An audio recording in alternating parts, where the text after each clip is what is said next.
So a lot of you guys have noticed I've had this on my desk for the past month or so. This is the world's first Quantum Dot Ultrawide Monitor from Samsung, which is the same technology they use in their TVs.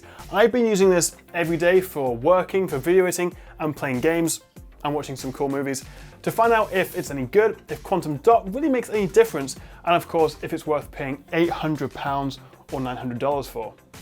There's no shortage of great 34-inch 3440 by 1440 ultrawides on the market, but the Samsung CF791, also known as the CF791, is a bit different. There's a few reasons it does stand out. It's got a 100Hz refresh rate, it supports AMD's FreeSync, it uses a VA panel, as you would expect from a Samsung monitor, and it's got a seriously deep 1500R curve, which makes it one of the most immersive monitors I've ever used. But really, the headline is that Quantum Dot Backlight.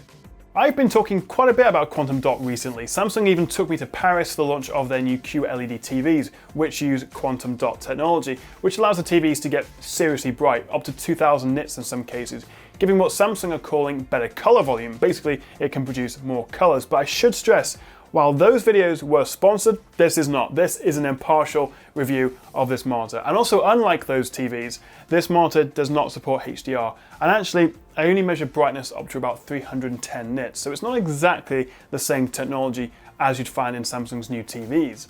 So let's start by talking about image quality. Samsung claims this monitor covers 125% of the sRGB and 92% of the Adobe RGB color gamut, which would make it a very color accurate monitor, great for professionals and for gamers. And you know what? It actually comes pretty damn close to achieving that. After my tests and after calibration, I recorded 100% of the sRGB and 85% of the Adobe RGB on the Samsung monitor. We saw an average delta E of 0.55, and thanks to that VA panel, we saw a very impressive 2300:1 contrast ratio. What that all means is the image quality on the CF791 is excellent. You get rich whites, inky blacks, and vibrant colors, crucially without compromising color accuracy, which is why I'm happy to edit pretty much all my videos and photos on this. But despite its accuracy, it is only an 8-bit panel, so it may not be ideal for serious creative professionals and proper color editors. But for me, for casual users, it's great. As for viewing angles, well, they aren't great, which is to be expected with a VA panel. They're not bad, but they're not as good as an IPS monitor. If you move 20 degrees off center, you get a slightly yellow color shift and brightness does start to drop off, but assuming you're sitting front and center, it's not a big deal at all. So as I say, I've been using this monitor for the past month or so, and honestly, I wish I didn't have to give it back to Samsung. I really do recommend ultrawides generally to everyone, and this is one of the best ones that I've ever used. But considering it is a 34-inch 3440 by 1440 ultrawide, which in resolution terms isn't actually that far off 4K, you do need quite a beefy rig to actually play games like Battlefield 1 here with ultra settings at above 60 FPS. I'd recommend at least a GTX 1070. If you do have an NVIDIA card like I do, you're not going to be able to take advantage of the AMD FreeSync. You're going to need an AMD card for that. So maybe you could still buy it and wait for their upcoming Vega cards, which should compete with NVIDIA's current top-end chips.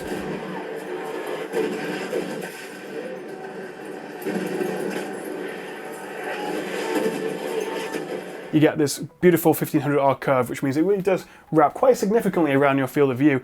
And so when you're playing games, watching movies, it really is very immersive. It's the closest thing I think you can get to like VR without strapping something on your head. There is one slight issue though. The 4 millisecond gray to gray response time is pretty good. It's about what you'd expect for a VA or an IPS monitor, and it's only a couple of milliseconds off a fast TN. But I measured input lag at around 26 milliseconds, which is quite a lot. But having learned from my experience reviewing the 240Hz Asus PG25-8Q, I believe it was, when using a Leo Baldner input lag tester, it's also important to take into account its higher 100Hz refresh rate, which we've got here, as the tester only works up to 60. So actually doing the maths, I believe, correct me if I'm wrong in the description, I'm sure you will, in the comments, I'm sure you will anyway, I believe the input lag on this actually works out to be about 15.5 milliseconds, which is still surprisingly high for a gaming-oriented monitor. Perhaps that's an issue with having a VA panel. And actually turning on the monitor's game mode didn't seem to have any impact on the input lag. So if you are a pro gamer and you do play lots of competitive twitchy shooters, this may not be the best option for you. But for me, as a casual gamer, I feel like everything I do is casual, who plays a fair bit of Battlefield 1, Ghost Recon Wildlands and Hitman, things like that at the moment. honestly, I don't notice that. I have not noticed any slower input lag compared to using other monitors recently, so I wouldn't worry about it too much.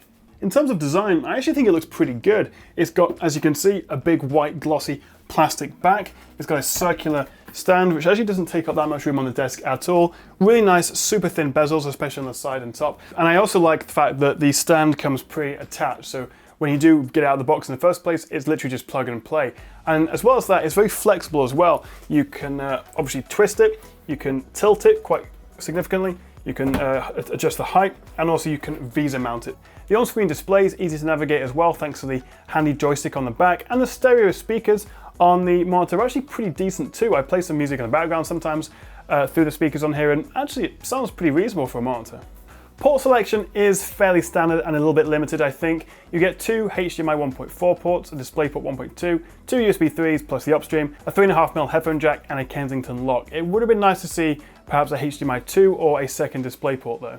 Overall, I really like the Samsung CF791. It's a beautiful looking monitor, has a great display and offers both accurate and vibrant colors. For professionals, the 8-bit panel may be off-putting, and for serious gamers, the relatively high input lag could be a bit of an issue, but for most of us, for the vast majority of us, including myself, who just want a great looking ultra-wide with a 1440 res, 100Hz refresh, FreeSync, and a really deep immersive curve, which I do quite like, this is a great monitor and I highly recommend it. It's slightly annoying, there's no G-Sync if you have an NVIDIA card, so you can't take advantage of that. But then again, similarly spec'd monitors with NVIDIA's tech tend to go for over $1,000. So this is a bit cheaper, as I say, around £800, $900. So it's a bit of a trade-off. As for the Quantum Dot Backlight, well, it's easy to get carried away by Samsung's TV marketing, and the lack of super high brightness or HDR may be disappointing considering that is what you associate with their TVs, but then again, the colors and the contrast are still excellent on the monitor, and it's a pleasure to play games or do work on. If you do fancy buying one of these, you can find links in the description below. So I hope you found this review helpful. Thank you very much for watching. Let me know what you make of the CF791 in the comments below, what you make of ultrawides. Do let me know, I will read all your comments. If you liked the video, please click that like button and subscribe, which is that big floaty button there, hopefully. And I'll see you next time right here on the Tech Chat.